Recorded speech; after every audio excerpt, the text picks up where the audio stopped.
नमस्कार। आज हम रिश्तों के एक बड़े दिलचस्प पहलू पर बात करने वाले हैं।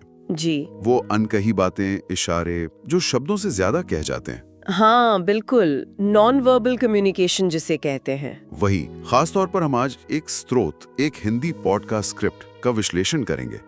यह स्क्रिप्ट कुछ ऐसे संकेतों पर फोकस करती है जिनके बारे में उसका दावा है कि वे एक महिला की रुचि या आकर्षण दिखा सकते हैं। अच्छा। हाँ, स्क्रिप्ट का नाम है फीमेल साइकोलॉजी के 6 गुप्त संकेत। और ये कहती है कि इन संकेतों से पता चलता है कि कोई महिला किसी के लिए बेचैन है, ऐसा स्क्रिप्ट का मानना है। तो आज हमारा काम इस स्क्रिप्ट की बातों को परत दर परत खोलना है। हाँ। हम इन 6 संकेतों को देखेंगे, समझेंगे कि ये स्क्रिप्ट इन्हें कैसे डिफाइन करती है और इस सोर्स के हिसाब से इनके पीछे क्या मायने हो सकते हैं। देखिए, अशाब्दिक संचार तो वैसे भी बहुत पेचीदा होता है। हाँ, और ये देखना रोचक होगा कि ये खास स्क्रिप्ट इसे कैसे पेश करती है। ठीक है, तो चलिए शुरू करते हैं ये पड़ताल। हाँ, पर एक बात साफ कर दूं पहले जी कि हमारी आज की पूरी चर्चा इसी एक खास स्क्रिप्ट पर बेस्ड है। जी हम जो भी कहेंगे वो इसी स्रोत में दी गई जानकारी और उसके नजरिए का विश्लेषण होगा। बिल्कुल। हमारा मकसद कोई यूनिवर्सल साइकोलॉजिकल रूल बताना नहीं है, बस पूरी ईमानदारी से ये समझना है कि इस स्क्रिप्ट में क्या कहा गया है। एकदम सही कहा, ये बस उस स्क्रिप्ट का विश्लेषण है। तो पहला संकेत जी। स्क्रिप्ट कहती है, पहला संकेत है बार बार नजरें मिलना और फिर झट से नजरें चुरा लेना। मतलब स्क्रिप्ट का कहना है कि अगर कोई महिला बार बार आपकी तरफ देखे और जैसे ही नजर मिले वो झिझक कर या शर्मा कर नजर फेर ले, तो ये बस ऐसे ही नहीं है। अच्छा। इस स्क्रिप्ट में इसे समझाने के लिए एक टर्म यूज हुआ है, eye contact chemistry. Eye contact chemistry, दिलचस्प। हाँ, स्क्रिप्ट इसे आकर्षण के शुरुआती दौर का एक बहुत बड़ा लक्षण मानती है। उसका तर्क ये है कि इसमें एक तरह का अंदरूनी कॉन्फ्लिक्ट है। वो आपको देखना भी चाहती है, लेकिन शायद झिझक है, घबराहट है, तो खुद को रोक भी लेती है। तो ये देखना और रुकना, इसी कश्मकश को स्क्रिप्ट पहला संकेत बताती है। हाँ, और दिलचस्प बात ये है कि स्क्रिप्ट इसे सिर्फ देखना या न देखना नहीं, बल्कि एक केमिस्ट्री का नाम दे रही है। सही। स्रोत के मुताबिक ये व्यवहार शुरुआती आकर्षण में काफी आम है। स्क्रिप्ट का विश्लेषण ये कहता है कि ये अंदरूनी संघर्ष है। अंदरूनी संघर्ष। हाँ, मतलब देखने की इच्छा और दूसरी तरफ संकोच या शायद थोड़ी घबराहट, ये उसका बाहरी प्रदर्शन हो सकता है। ये एक तरह से अनकहे जज्बात की पहली झलक है, कम से कम इस स्क्रिप्ट के नजरिए से तो यही लगता है। ठीक है, तो ये हुई नजरों की बात। इसके बाद स्क्रिप्ट हमें एक और व्यवहारिक बदलाव पर ले जाती है। दूसरा संकेत जी, वो है आपकी मौजूदगी में उसके व्यवहार में अचानक बदलाव आना। स्क्रिप्ट इस बात पे जोर देती है कि जब आप आसपास होते हैं तो क्या उसके सामान्य बर्ताव में कोई फर्क नजर आता है। कैसा फर्क? हाँ, और स्क्रिप्ट इसके कुछ उदाहरण भी देती है। जैसे हो सकता है वो अचानक थोड़ा ज्यादा मुस्कुराने लगे, या अपने बालों से खेलने लगे, उन्हें ठीक करने लगे, या फिर उसकी बॉडी लैंग्वेज में थोड़ी नर्वसनेस या बेचैनी दिखे। अच्छा। स्क्रिप्ट का मानना है कि ये सब अवचेतन सबकॉन्शियस लेवल पर हो रहा होता है। शायद उसे खुद भी पूरी तरह एहसास ना हो, लेकिन वो अनजाने में आपको इम्प्रेस करने की कोशिश कर रही है। ये पहलू वाकई सोचने वाला है ना? बिल्कुल। और स्क्रिप्ट के विश्लेषण के अनुसार ये बदलाव बहुत सटल हो सकते हैं, पर ध्यान देने लायक हैं। स्क्रिप्ट कहती है कि ये बदलाव इस बात का इशारा है कि आपकी उपस्थिति का उस पर एक खास असर हो रहा है। वो आपके होने से अप्रभावित नहीं है। मतलब वो नोटिस कर रही है। हाँ, और स्क्रिप्ट इसे अवचेतन व्यवहार से जोड़ती है, एक ऐसी कोशिश जो शब्दों में नहीं बल्कि हाव भाव में जाहिर हो रही है। ये एक तरह से दिखाता है कि व्यक्ति मनोवैज्ञानिक रूप से आपकी मौजूदगी को रजिस्टर कर रहा है और उस पर रिएक्ट कर रहा है। समझ गया, बॉडी लैंग्वेज और व्यवहार में बदलाव। अब आते हैं तीसरे संकेत पर। बताइए। जो स्क्रिप्ट में बताया गया है, छोटी छोटी बातों पर आपकी तारीफ करना। तारीफ? हाँ, स्क्रिप्ट कहती है कि अगर कोई महिला आपकी सामान्य बातों या कामों में भी कुछ अच्छा ढूंढ लेती है और उसकी तारीफ करती है, तो इसे सिर्फ अच्छी मैनर्स या शिष्टाचार कहकर इग्नोर नहीं करना चाहिए। अच्छा। जैसे स्क्रिप्ट में उदाहरण भी दिए गए हैं, जैसे शायद वो कहे आपकी सोच कितनी पॉजिटिव है, या आप हमेशा दूसरों का कितना ध्यान रखते हैं। ओके।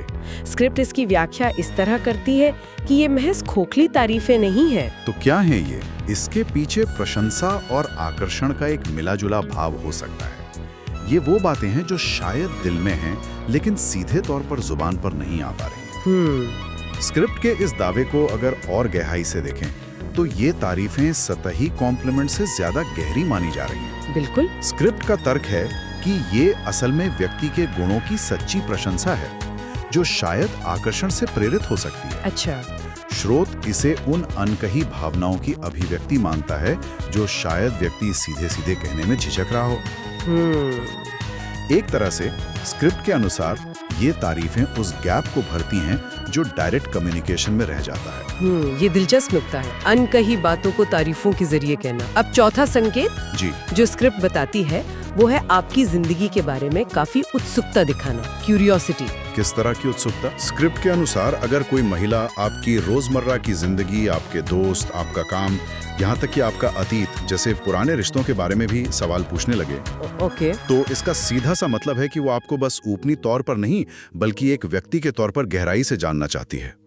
स्क्रिप्ट का तर्क है कि इस तरह की पूछताछ सिर्फ जानकारी इकट्ठा करना नहीं है। तो फिर क्या है? ये दिखाता है कि वो आपकी दुनिया को समझना चाहती है, आपके जीवन के अलग अलग हिस्सों को जोड़कर आपकी पूरी तस्वीर देखना चाहती है। अच्छा। स्क्रिप्ट इसे इमोशनल इन्वेस्टमेंट यानी भावनात्मक निवेश की शुरुआत के तौर पर देखती है। Emotional investment. हाँ, ये वो पड़ाव है स्क्रिप्ट के मुताबिक जहां से एक गहरा लगाव या कनेक्शन बनना शुरू हो सकता है। हाँ, ये भावनात्मक निवेश वाली बात अहम है, जैसा स्क्रिप्ट कहती है। जी। स्क्रिप्ट के अनुसार ये जिज्ञासा महज टाइम पास के लिए नहीं है। सही। ये दिखाती है कि व्यक्ति आपके जीवन में मेंटली और इमोशनली शामिल होने की इच्छा रखता है। जब कोई आपके पास्ट या फ्यूचर की परवाह करने लगे, आपके सपनों या चिंताओं के बारे में पूछे, तो स्क्रिप्ट का मानना है कि ये सिर्फ दोस्ती से आगे की बात हो सकती है। ये जानने की तीव्र इच्छा और एक तरह के भावनात्मक जुड़ाव का संकेत है, ऐसा इस स्रोत का विश्लेषण कहता है। बिल्कुल। स्क्रिप्ट का कहना है कि ये भावनात्मक निवेश की शुरुआत है जो रिश्ते की दिशा में एक महत्वपूर्ण कदम हो सकता है। बिल्कुल, एक तरह से ज्यादा इन्वॉल्व होना। अच्छा, आगे बढ़ते हुए पांचवा संकेत जी जो स्क्रिप्ट सामने रखती है वो है आपकी बातों में छिपी हुई दिलचस्पी। बातों में दिलचस्पी मतलब? स्क्रिप्ट कहती है कि अगर आप कोई साधारण सा मजाक भी करें और वो उस पर खुलकर सच्ची हंसी हंसे या आपकी कही हुई छोटी छोटी बातों को भी याद रखें, तो इसे सामान्य नहीं मानना चाहिए। छोटी बातें याद रखना। हाँ, स्क्रिप्ट इसकी व्याख्या इस तरह करती है कि ये एक मजबूत भावनात्मक जुड़ाव यानी इमोशनल कनेक्शन का इशारा है। ओके। इस विचार पर जोर दिया गया है कि आमतौर पर लोग, खासकर महिलाएं, जैसा स्क्रिप्ट दावा करती हैं, केवल उसी व्यक्ति की बातों पर इतना ध्यान देती हैं और उन्हें याद रखती हैं जो उनके लिए खास हो या जिसने उनके दिल में जगह बना ली हो। स्क्रिप्ट का मानना है कि अगर कोई आपकी बातों को महत्व दे रहा है तो वो आपको महत्व दे रहा है। और इस दृष्टिकोण का विश्लेषण करें तो स्क्रिप्ट के मुताबिक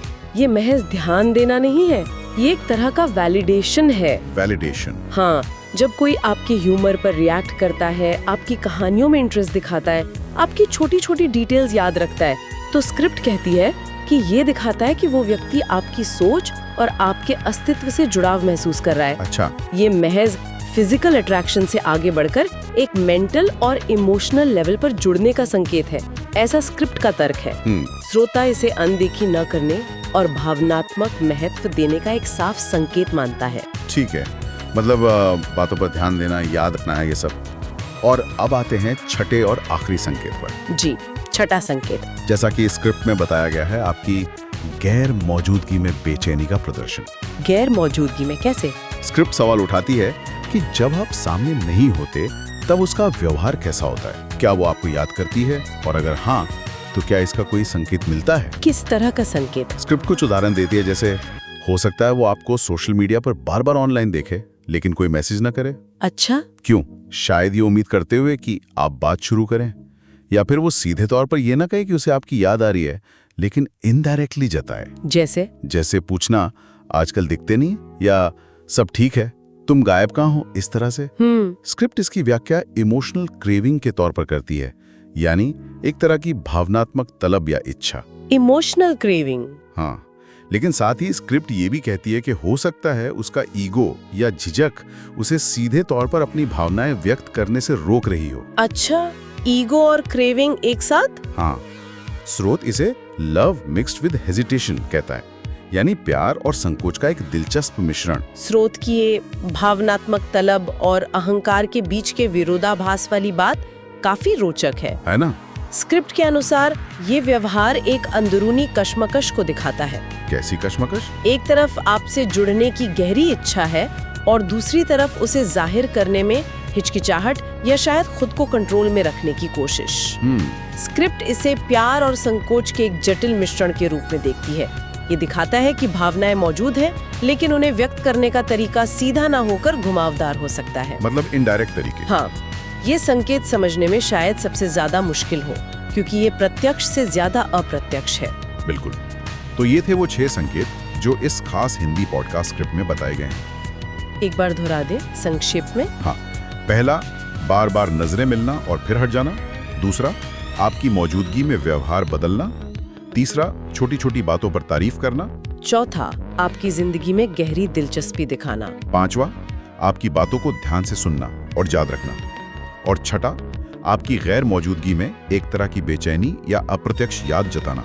ठीक है। इन सब बातों को एक साथ देखें तो इस स्क्रिप्ट का मुख्य बिंदु यही लगता है कि इसके अनुसार महिलाएं अक्सर अपनी गहरी भावनाओं को सीधे शब्दों में कहने की बजाय अपने व्यवहार से जाहिर करती हैं। व्यवहार, हाव भाव, प्रतिक्रियाएं। हाँ, तो इस स्क्रिप्ट के नजरिए से देखें तो इस सब का निचोड़ क्या निकलता है? हाँ, अगर हम सिर्फ इस स्क्रिप्ट के दृष्टिकोण को ही आधार माने तो इन तथाकथित सूक्ष्म संकेतों को पहचानना और समझना रिश्तों की जटिलताओं को बेहतर ढंग से समझने में मददगार हो सकता है। ऐसा ये स्रोत सुझाता है। जी, स्क्रिप्ट का आशय ये लगता है कि अगर हम इन इशारों पर ध्यान दें तो शायद हम उन भावनाओं को समझ सकें जो जाहिर तौर पर नहीं कही जा रही हैं। लेकिन फिर से दोहराना चाहूंगी कि ये पूरा विश्लेषण सिर्फ और सिर्फ हमें दी गई उस एक स्क्रिप्ट पर आधारित है। हाँ, ये जरूरी है। ये किसी स्थापित मनोवैज्ञानिक सिद्धांत का प्रतिनिधित्व नहीं करता, बल्कि उस विशिष्ट स्रोत की अपनी व्याख्या और उसके दावों को समझने की एक कोशिश है। बिल्कुल। और इस पूरी चर्चा के बाद स्रोत सामग्री पर आधारित एक विचार मन में आता है जो शायद हमें सोचने पर मजबूर करे। ये स्क्रिप्ट हमें याद दिलाती है कि अशाब्दिक संचार कितना मायने रख सकता है और कितना जटिल हो सकता है, कम से कम इस स्रोत के नजरिए से तो यही लगता है। पर सवाल ये उठता है कि क्या हमेशा इन बाहरी, अक्सर अस्पष्ट संकेतों पर पूरी तरह भरोसा किया जा सकता है, जैसा कि ये स्क्रिप्ट सुझाती है? सही सवाल है। या फिर इंसानी रिश्तों और भावनाओं को समझने के लिए और भी कई गहरी परतें होती हैं जिन पर ध्यान देना जरूरी है, और शायद सीधा संवाद, मतलब डायरेक्ट कम्युनिकेशन, इन इशारों से ज्यादा भरोसेमंद हो। ये एक ऐसा सवाल है जो इस स्क्रिप्ट का विश्लेषण करते हुए स्वाभाविक रूप से उठता है। बिल्कुल, एक जरूरी सवाल है जिस पर सोचना चाहिए। क्या इशारों पे भरोसा करें या सीधी बात पर? हाँ। और इसी विचार के साथ हम आज की इस गहरी पड़ताल को यहीं समाप्त करते हैं।